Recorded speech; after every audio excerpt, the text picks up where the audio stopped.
Olá, você está no canal Um Conto por um Ponto.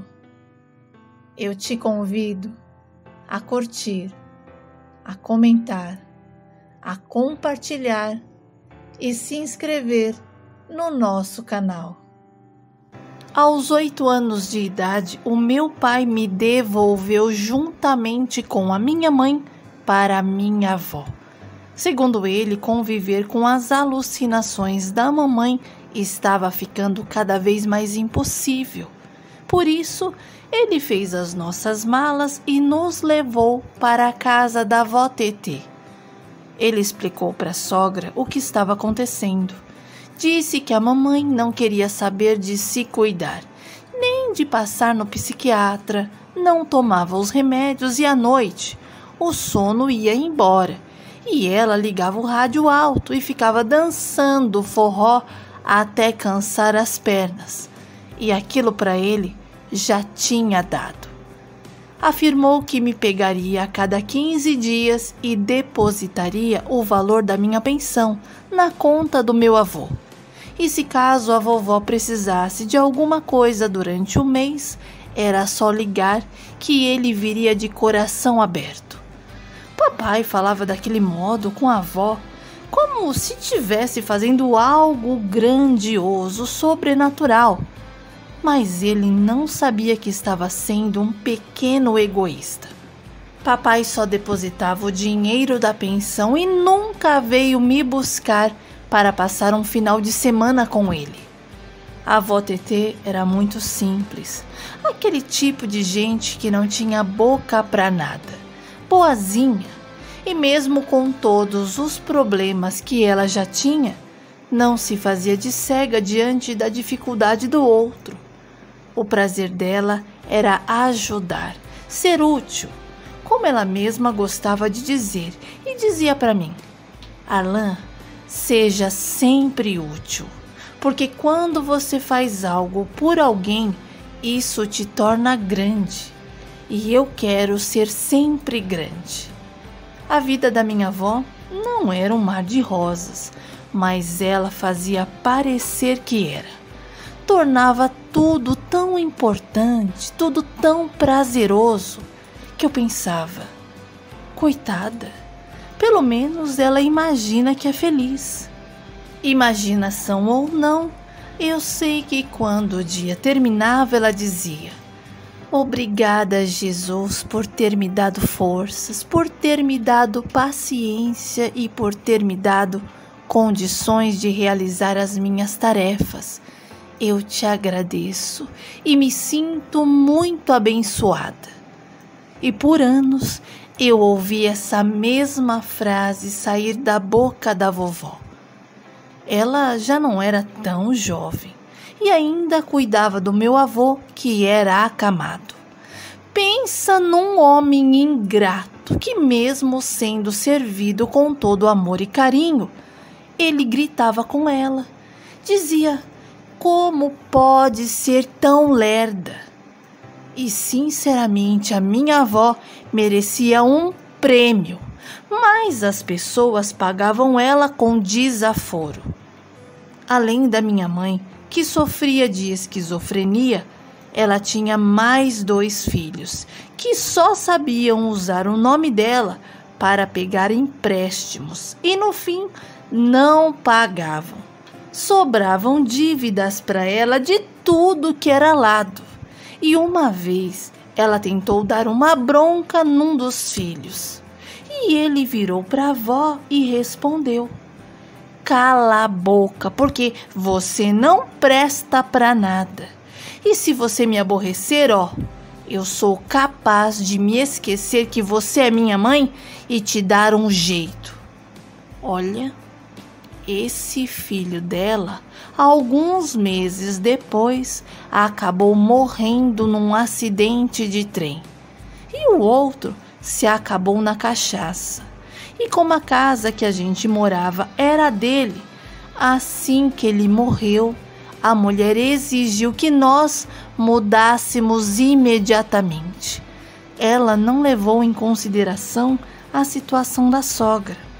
A gente viveu bastante tempo andando para cima e para baixo, pagando aluguel com a aposentadoria da avó e o meu pouquinho de pensão que o meu pai depositava, porque a minha mãe não tinha condições de trabalhar. Ela via e ouvia coisas, falava sozinha, andava pelas ruas de madrugada e o pior era quando a crise atacava. Ela saía pelada pelas ruas. Vendo a vida que a gente levava, eu fazia de tudo para cooperar. E mesmo pequeno, lavava a louça, varria o chão. E quando eu fui crescendo, ajudei a vovó nas trocas das fraldas do vovô. E anotei todos os horários dos remédios para poder dar na hora que a minha avó precisasse sair. Essa era a nossa vida. Como a gente não conseguia controlar a mamãe, um vizinho nosso, o seu Moacir, acabou se aproveitando e ficava se esfregando com ela pelos cantos. E eu vi e contei para minha avó. A vovó teve uma conversa com esse homem e explicou que a filha dela tinha aquele tipo de comportamento desde menina, que não era certo o que seu Moacir estava fazendo, e que se ele continuasse bolinando a Vânia, com certeza ela iria dar parte dele. O seu Moacir se desculpou, falou que não sabia e que a mamãe parecia lúcida. Fez aquele drama prometendo se afastar. E um dia eu cheguei da escola por volta das 10 e pouco da noite. E quando eu entrei, ouvi um barulho no corredor e fui ver o que era. Cheguei lá, acendi a luz e peguei o seu Moacir e a mamãe nus. Na hora que aquele homem me viu, não sabia onde enfiar a cara. E eu gritei: "Vó, vem aqui!" Quando a vovó chegou e viu aquela pouca vergonha, pensa numa velhinha baixinha brava. Essa era a minha avó. Ela tirou não sei de onde um cabo de vassoura e deu tanto naquele homem. E ele saiu pelas ruas nu e a avó foi atrás dele. A minha mãe estava deitada no chão, olhou para mim e falou: "Esse seu pai só me apronta." Se levantou nua como veio ao mundo e saiu atrás da vovó e do seu Moacir. Nessa época, eu já estava com os meus quase 14 para 15 anos. Ia começar a trabalhar numa loja de roupas no bairro. A minha mãe engravidou do seu Moacir e ele assumiu ela e a criança. Os dois foram morar juntos, mas conviver com ela era muito difícil. E de tantos familiares dele buzinarem na orelha, ele acabou internando a mamãe. Quando a vovó ficou sabendo, ficou triste. E todos os dias que tinha visita, lá estava ela. Mas a minha mãe acabou falecendo de pneumonia. E 6 meses depois, o meu avô também descansou. E a vovó pôde ter uma vida mais sossegada. Mesmo com tudo acontecendo com ela, o sorriso estava estampado em seu rosto. Aquela era a sua marca. E eu pensava: quero ser exatamente como ela. A minha irmã, filha da minha mãe com o seu Moacir, veio morar com a gente quando tinha apenas 2 anos de idade, porque o pai dela arrumou uma mulher e ele achou melhor trazer para a avó cuidar. E como sempre, ela não disse nada. Botou a menina para dentro e a nossa vida seguiu. Eu tinha muitas responsabilidades com as coisas.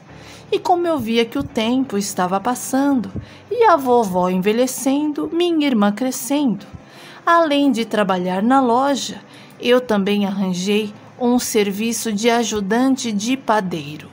Eu entrava às 2 da manhã e saía às 6. Ia para casa, tomava um café para entrar às 9 na loja. E um dia, conversando com um colega, o seu Djalma, ele disse que iria tentar arrumar um emprego na empresa que ele trabalhava, que era excelente, multinacional e tinha oportunidade de crescimento. E eu fiquei sonhando, me vendo lá dentro, conquistando o meu espaço. E comentei com a vovó e ela disse: com fé em Deus e o nosso Senhor Jesus Cristo, você vai conseguir esse emprego, meu filho. E nessa certeza dela, eu consegui a vaga e confesso que a nossa vida mudou. E para continuar nessa empresa, eu tinha que estar sempre fazendo cursos, me preparando para alcançar patamares maiores. E eu fui determinado porque eu queria dar uma boa vida para nós. Precisei aprender pelo menos 2 idiomas, o inglês e o alemão. E a vovó dizia: eita, que eu tenho um neto importante demais. E pedia para eu conversar com ela naquelas línguas. E eu falava umas palavrinhas e eu via o tanto de orgulho no rosto dela. Minha avó foi muito abençoada, não teve doenças, não ficou enferma, não ficou numa cama, como ela mesma dizia. Eu quero morrer como um passarinho, dormindo. E o desejo dela foi realizado, sem dor, sem sofrimento, apenas como um passarinho. E eu precisei me desdobrar para cuidar da minha irmãzinha. Eu com 23 e a minha irmã com 9 anos. Não dava para deixar ela sozinha e por isso cansei de levar a Midian comigo para as festas, para os encontros, e assim como a minha avó, eu não via peso em cuidar dela. Conheci a Mari e começamos a namorar. Nos casamos e ela me ajudava a cuidar da Mi.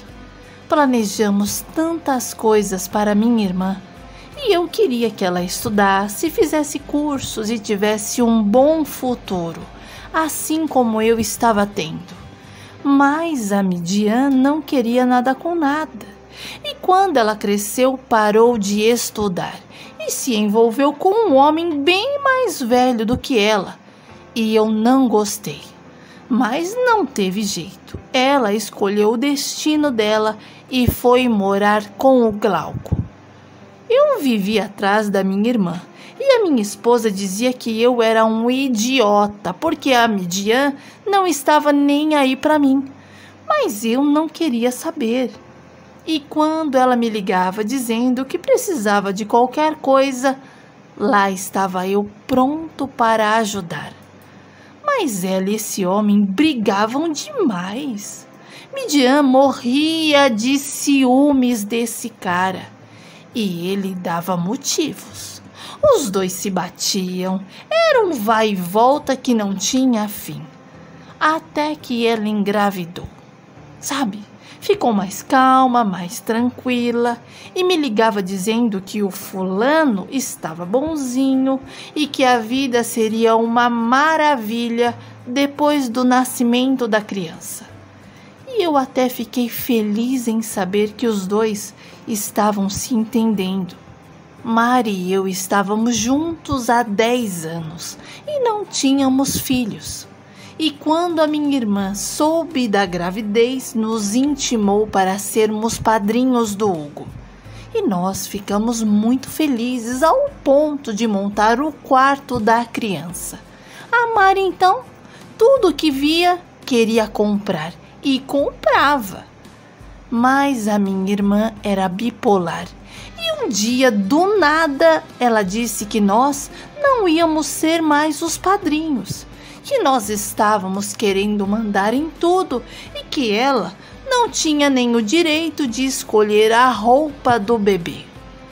Ela mesma fez uma confusão e nós nos distanciamos.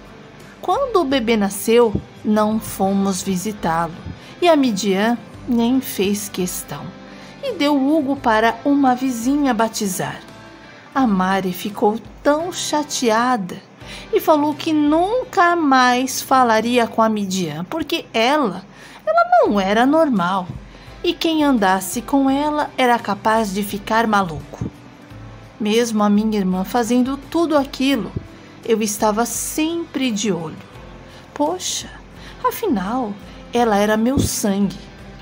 Passou 1 ano, 2, e um dia ela apareceu na minha porta com a criança e falou: "Nossa, irmão, eu nunca pensei que você fosse ter coragem de me abandonar."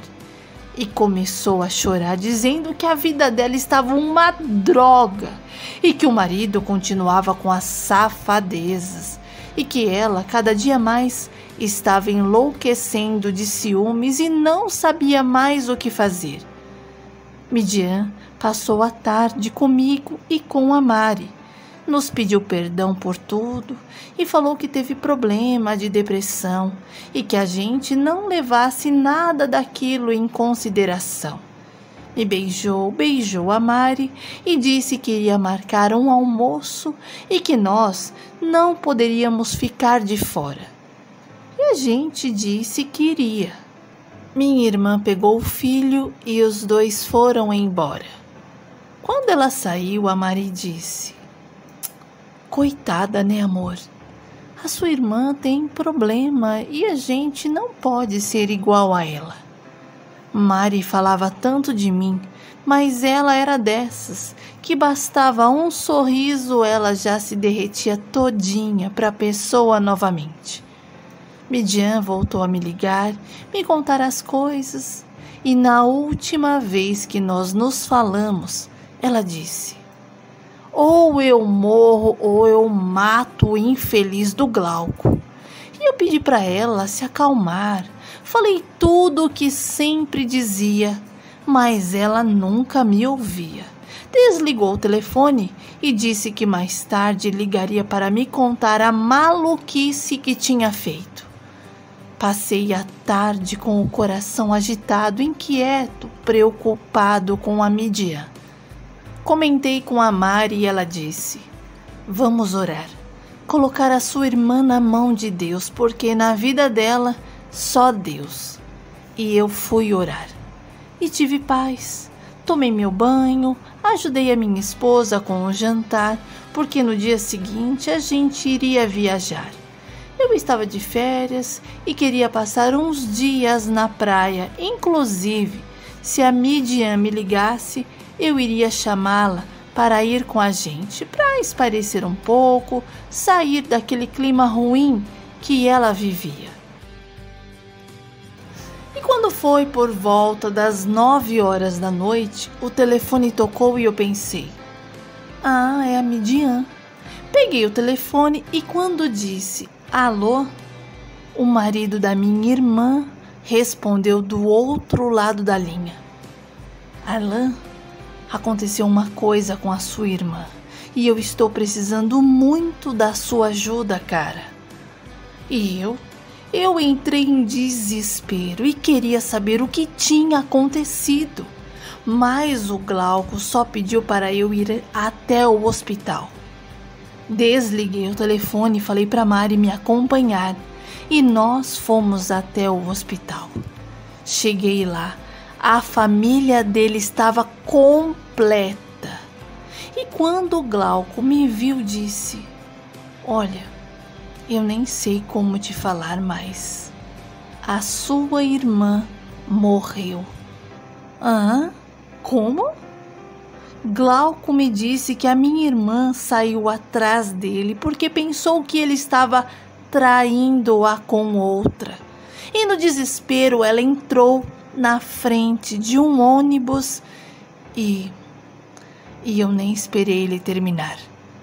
Eu fiquei com tanta raiva, mas com tanta raiva, que eu comecei a dar socos nele, dizer que ele tinha matado a minha irmã, que ele era o único culpado daquilo. A coisa foi feia, porque ele também veio para cima de mim e nós dois nos socamos. Os seguranças vieram nos apartar. Sabe, para mim, ele foi o único culpado daquilo. Depois da morte da minha irmã, eu fiquei muito mal. Entrei num estado de não entender o porquê de muitas coisas. Me revoltei com a vida, sabe? Fiquei um período amargo e a minha esposa me respeitou. Ela até evitava falar comigo para eu não falar coisas que pudesse vir a machucá-la. Um dia eu cochilei enquanto eu assistia uma partida de futebol. E durante esse cochilo, a minha avó apareceu para mim e disse: Arlan, por que você não está cuidando desse menino direito? Eu já não disse que você não pode deixar o menino da tua irmã sozinho? E acordei no susto. Olhei para o lado, para o outro. Eu estava sozinho em casa. A Mari tinha saído e ido para a missa. E quando ela chegou, eu falei: Mari, eu sonhei com a minha avó e ela me mandava cuidar do filho da Midian direito. E a minha esposa respondeu: como a gente vai fazer para visitar o Hugo? E eu falei: não sei, mas eu vou. O bom é que a Mari era pau para toda obra e nós dois fomos visitar o meu sobrinho. E quando nós chegamos na casa onde ele vivia com o pai, eu vi o meu sobrinho brincando sozinho no quintal, num dia de frio, com uma camisetinha de manga curta, de fralda, nariz sujo escorrendo, descalço. E aquilo me tocou profundamente. E quando o Glauco viu meu carro estacionar no portão da casa dele, apareceu na porta e disse: o que você quer aqui, ô? E eu falei que tinha ido lá ver o Huguinho. E ele me mandou dar meia volta e nunca mais voltar, porque o menino não precisava de mim. E eu perguntei o porquê ele não estava com roupa de frio. E o Glauco respondeu: você não sabe, seu palhaço, que criança não é igual aos adultos? Eles sentem calor. E a gente discutiu de novo e a Mari me puxou para ir embora. Glauco pegou meu sobrinho, botou para dentro e fechou a porta. Nisso, uma vizinha que morava no mesmo quintal me disse: ô moço, esse menino é muito maltratado e se deixar passa o dia sem comer. Se não é a gente aqui no quintal, sem contar que a fralda o pai não troca. Essa criança sofre muito por isso. Tira ele da mão desse homem. Contratei um advogado e consegui comprovar que o pai não tinha condições de cuidar dele. As vizinhas não tiveram medo de denunciar os maus tratos. E após um processo que levou um tempo, finalmente consegui a guarda do Hugo. Não sei que fim levou o Glauco, porque eu me mudei com a minha família. Hoje o meu sobrinho Hugo está com 24 anos, é um rapaz responsável e trabalha na mesma empresa onde eu me aposentei. Faz faculdade de engenharia para subir de cargo. Ele é o meu orgulho e eu me vejo muito nele. Hugo, mesmo sabendo que nós éramos os seus tios, ele sozinho passou a nos chamar de pai e mãe. E não teve como mudar isso. Sabe, a gente nem pensava mais em ter filhos, porque achávamos que a nossa missão era só cuidar do Hugo. Mas como para Deus nada é impossível, minha esposa engravidou depois dos 40 e tivemos um lindo garotão, o Bernardo. E para mim prevalece o que a minha avó dizia: quando você faz algo de bom por alguém, Isso te torna grande.